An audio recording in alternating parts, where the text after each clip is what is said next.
भारत में कुल कितने स्टेट हैं? जवाब है 6। अरे अरे, ये क्या बोल रहे हो? भारत में कितने स्टेट हैं? जी 6। खा गए ना चक्कर? आप भी सोच में डूब गए होंगे, लेकिन चिंता मत करिए।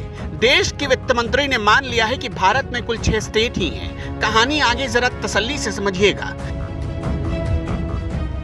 दरअसल लखनऊ में जीएसटी काउंसिल की इमरजेंसी मीटिंग बुलाई गई।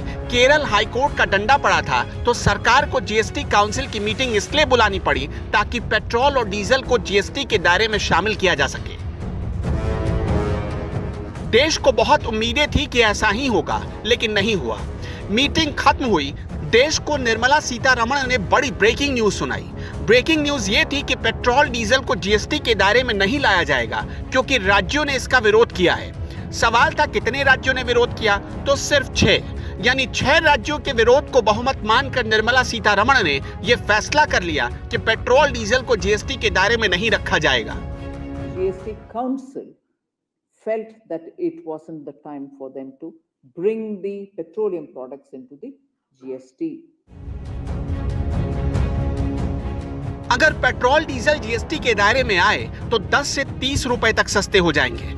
पेट्रोल ज्यादा से ज्यादा 84 रुपए लीटर होगा और डीजल ज्यादा से ज्यादा 77 रुपए लीटर होगा। लेकिन इससे सरकार को 1 लाख करोड़ का नुकसान उठाना पड़ेगा, यानी जीडीपी का 0.4%। सबसे ज्यादा 10,424 करोड़ का अकेले नुकसान महाराष्ट्र को होगा। देश के 19 राज्यों की वैट से होने वाली कमाई खत्म हो जाएगी, लेकिन उत्तर प्रदेश समेत 11 राज्य फायदे में रहेंगे। शायद इसलिए सरकार ने केरल हाईकोर्ट के फैसले की बात को रखने भर के लिए मीटिंग बुलाने का कोरम पूरा कर लिया और वो जो चाहती थी उसे साध भी लिया। अब जरा एक नजर डालिए कि जीएसटी के दायरे में अगर पेट्रोल और डीजल आ जाते हैं तो किसे कितना फायदा होगा।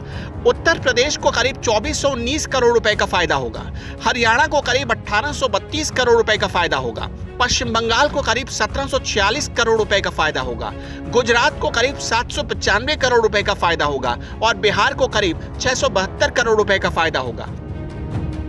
लेकिन जीएसटी काउंसिल की इस मीटिंग में उत्तर प्रदेश, बिहार, गुजरात और हरियाणा ने भी जीएसटी के दायरे में पेट्रोल डीजल लाने का विरोध कर दिया। इससे बहुत गंभीर सवाल पैदा होता है कि क्या बीजेपी शासित राज्य आलाकमान को खुश करने के चक्कर में जनता को महंगाई की चक्की में पिस देना चाहते हैं? वैसे पता होगा या नहीं होगा आपको, पिछले महीने ही केरल सरकार ने फैसला सुनाया कि पेट्रोल डीजल को जीएसटी के दायरे में लाने के लिए सरकार एक्शन ले, जिसके बाद सरकार को ये मीटिंग बुलानी पड़ी थी। लेकिन जो रवैया सरकार ने दिखाया उससे तो यही लगता है कि सिर्फ दिखावे के लिए ये मीटिंग थी।